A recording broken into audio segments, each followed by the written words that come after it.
In the summer of 1963, racing officials stormed into a dimly lit garage in New Hampshire. They weren't chasing criminals.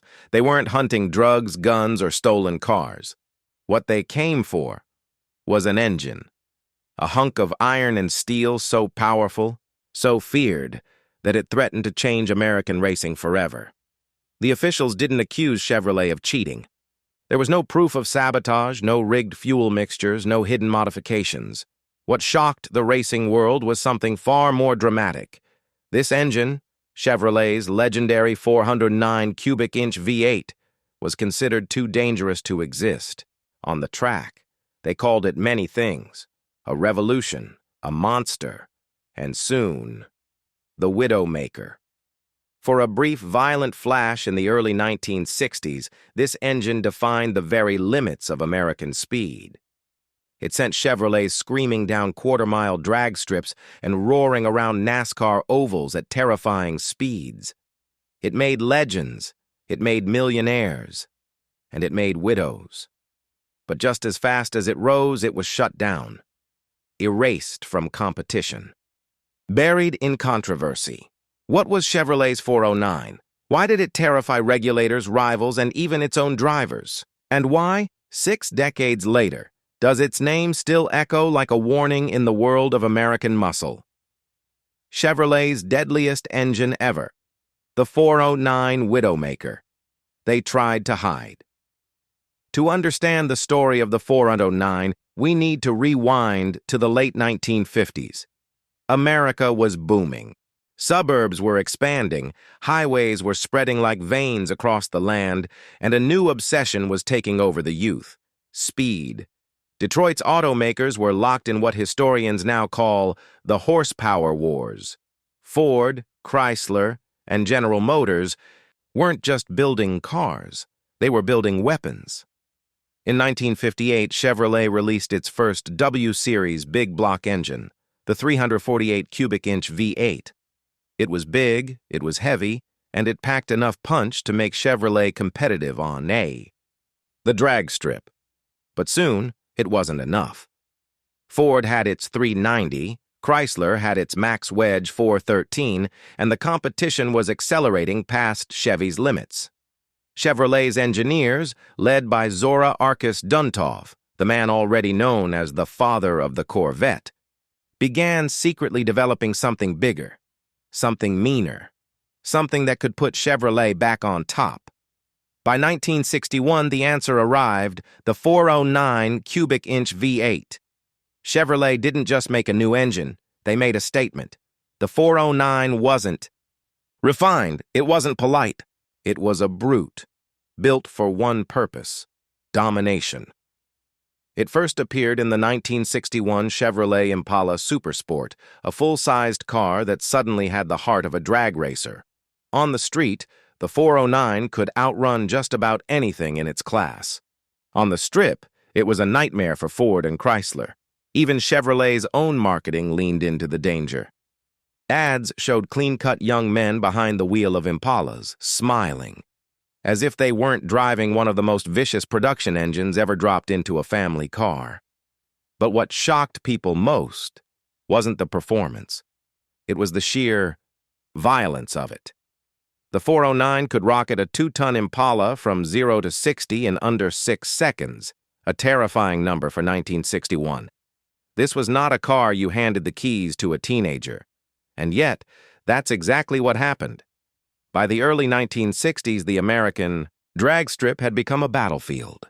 Every weekend, across the country, teenagers and seasoned racers alike lined up their Chevys, Fords, and Dodges, eager to prove who truly built the fastest machine in America.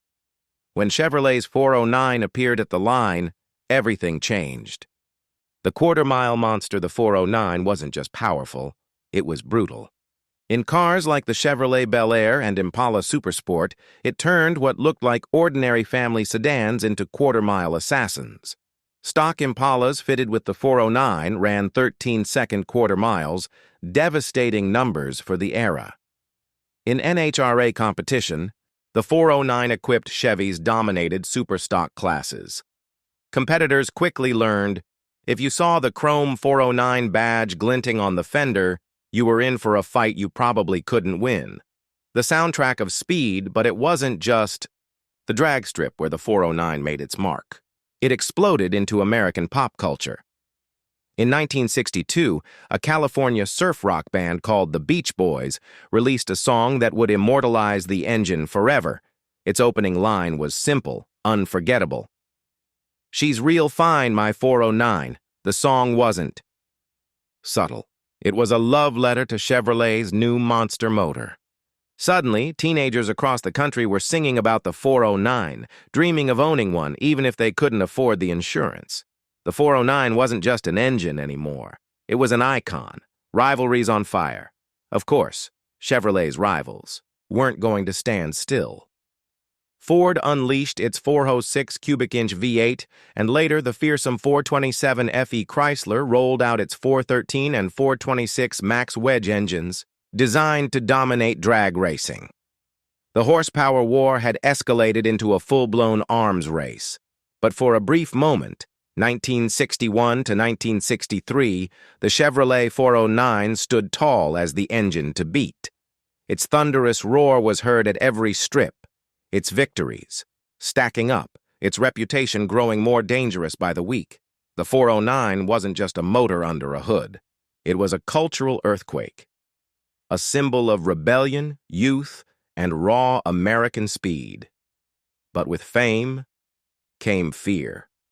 Because for every victory on the strip, there were stories of crashes on the streets. For every pop song on the radio, there was a widow left behind soon. The nickname would stick, the WidowMaker. Power has a price, and the Chevrolet 409 made that brutally clear. On paper, it was a masterpiece. Over 400 horsepower, a torque curve that could snap axles, and quarter-mile times. That embarrassed the competition.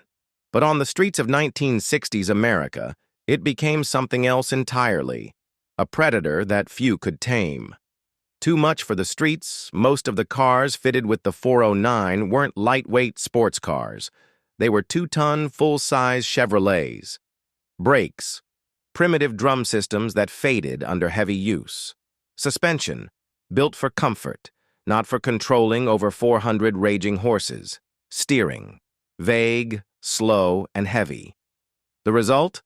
A car that could rocket from 0 to 60 in 6 seconds, but couldn't always stop, couldn't always turn, and often left its drivers in over their heads. Tragedies and the legend stories spread quickly. Teenagers losing control during midnight street races. Drag racers who misjudged traction, sending 409 Chevys into guardrails. Highway accidents where survivors said the engine felt like it wanted to tear the car apart from the inside. It was fast, it was unforgiving, and when mistakes were made, it was deadly. Soon newspapers and magazines began whispering the same nickname, the Widowmaker. Fear and sensationalism. What fueled the myth wasn't just raw statistics, it was fear. Parents told their kids to stay away from the 409. Insurance companies began hiking premiums for cars that carried its badge. Rival companies whispered that Chevrolet had gone too far. In an America already on edge from rising street racing fatalities, the 409 became a symbol of danger. What shocked people was not just how many drivers died behind the wheel, but how Chevrolet seemed to embrace the danger. Ads proudly displayed the 409 badge. Songs glorified its speed. Dealers boasted of its quarter-mile times. It was a perfect storm: youth, horsepower, rebellion, and tragedy. And the name Widowmaker stuck like a scar.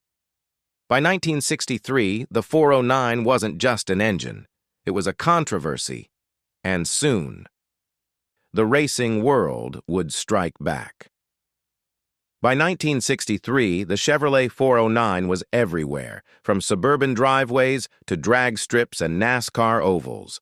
But success breeds enemies. Ford and Chrysler were tired of losing to Chevrolet's big block. Rival manufacturers lobbied racing officials, warning that the 409 was a danger to the sport, not because it was unsafe, but because it was too dominant. the New Hampshire Raid. The boiling point came in 1963 at a drag race in New England. Officials stormed a Chevrolet garage, not with wrenches, but with orders to seize the 409 engines. The reason? They claimed Chevrolet was using non-compliant power plants. But behind closed doors, racers whispered the truth. The 409 wasn't cheating. It was simply too powerful. It was an engine that could tilt the balance of competition so far that it threatened the entire racing order. The GM racing ban, and then came the hammer blow. In January 1963, General Motors, under pressure from federal regulators worried about antitrust violations, issued a corporate-wide racing ban. Officially, GM said it would no longer support racing in any form. Unofficially, this meant Chevrolet engineers were ordered to stop developing the 409 for competition. Factory support vanished overnight. For racers, it was betrayal. For Ford and Chrysler, it was victory. Rivals strike. Back while Chevrolet was forced to retreat, Ford and Chrysler charged ahead. Ford rolled out its 427 FE V8, lighter, stronger, built for NASCAR ovals. Chrysler unveiled the legendary 426 Hemi, an engine that would become one of the most feared motors in racing history. The 409, once the terror of the drag strip, was suddenly being outgunned. Chevrolet's monster motor hadn't been beaten on the track. It had been buried in politics, banned by its own parent company, outflanked by rivals who saw their chance to end the reign of the WidowMaker. By 1965, the writing was on the wall. The 409's era was over. The 409 had risen like a firestorm, but in just 4 years, it was silenced. By 1964, the cracks in the 409's armor were clear. Chevrolet's once-feared monster was no longer the undisputed king of the strip. Ford's new 427 FE was tearing up NASCAR. Chrysler's 426 Hemi was rewriting drag racing history. And without GM's factory backing, the 409's development had stalled. The engine that had once terrified rivals was suddenly looking outdated. The technical limits. The truth was simple. The 409 had reached the end of its potential.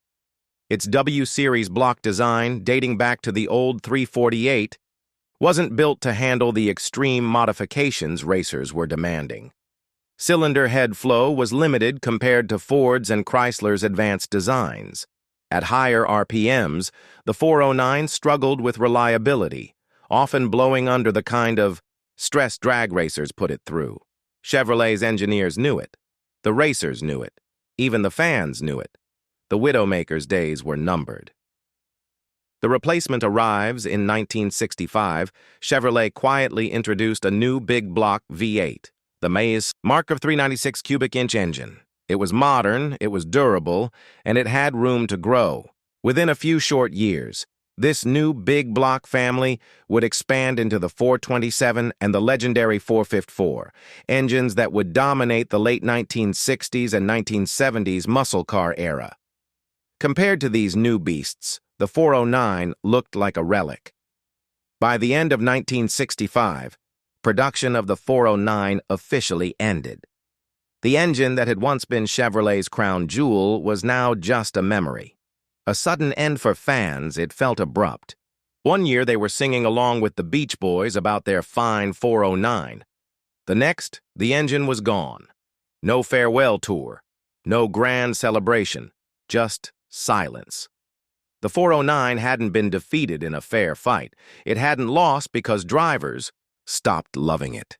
It was buried by corporate bans, overtaken by technology, and swept aside by the relentless march of horsepower. In just 4 short years, it rose, it reigned, and it fell. The Widowmaker was dead. The Chevrolet 409 lived fast, and it died young. But legends never really die. A collector's dream today, a genuine 409-powered Chevrolet is one of the most sought-after machines of the early 1960s. Original Impala Supersports with dual quad 409s fetch 6 figures at auctions, restorers. and collectors treat surviving engines like crown jewels. Even modern hot rodders still swap 409s into custom builds, chasing the sound and fury of the WidowMaker. For those who've heard it in person, the deep, guttural roar of a 409 is unforgettable. A cultural icon, the 409 didn't just live on in garages and racetracks. It lived on in music, folklore, and memory. The Beach Boys' anthem ensured that even people who never saw one in person knew its name. 409 became shorthand for speed, rebellion, and youth.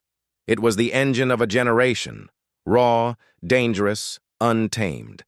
A controversial legacy, but its reputation was always double-edged. To some, it was Chevrolet's greatest triumph. To others, it was a reckless experiment that left too many dead. The nickname WidowMaker still carries weight, a reminder that horsepower is never free, and that every era of innovation comes with casualties. The 409 didn't last long. From 1961 to 1965, it burned hotter, brighter, and more dangerously than almost any engine of its time. It won races. It inspired songs.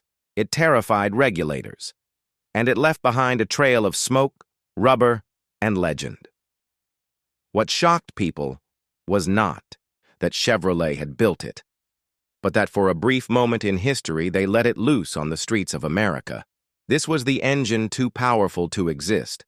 This was the Chevrolet 409 WidowMaker.